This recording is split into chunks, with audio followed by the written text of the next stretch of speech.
my name is Simon Weinstock. I'm a producer as well as a recording and mixing engineer. I've recently created a 5.1 surround mix for the song What Love Is All About by country music artist Johnny Reid.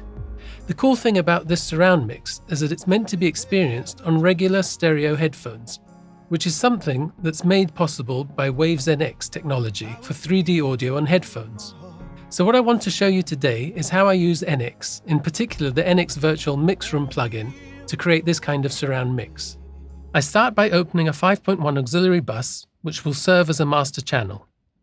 And then I'll make sure that I route all my tracks to the master channel.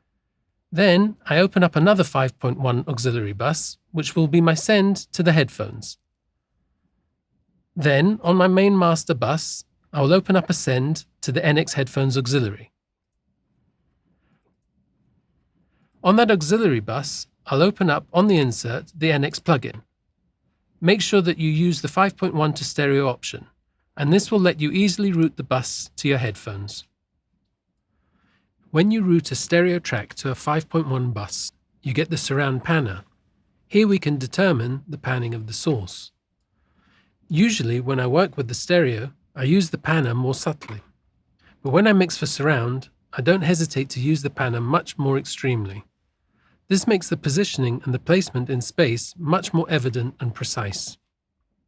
Usually for musical content, I avoid using the center channel. I found that to position sound in the center, it's better to place it in the stereo phantom center because it gives a better blend in the mix. When mixing in surround, I use both stereo and surround effects. When I use surround plugins, I'll open up a 5.1 auxiliary bus and insert the plugin. For example, here, I want to send the choir to a surround reverb. Here we can see that I'm using two regular stereo reverbs. One is panned to the front and the other is panned to the back. By doing so, this helps us create an immersive sense of space. Dealing with dynamics in a surround mix with NX is exactly the same as a stereo mix. Here I'm using an L360 on the master bus, just as I would use an L3 on the stereo master. When I'm ready to export the mix, I export the main master bus output to a surround wave file. Make sure not to export the NX monitor path. So that's the basic process. It's pretty simple, so I'd love you to go ahead and listen to the final surround mix on waves.com.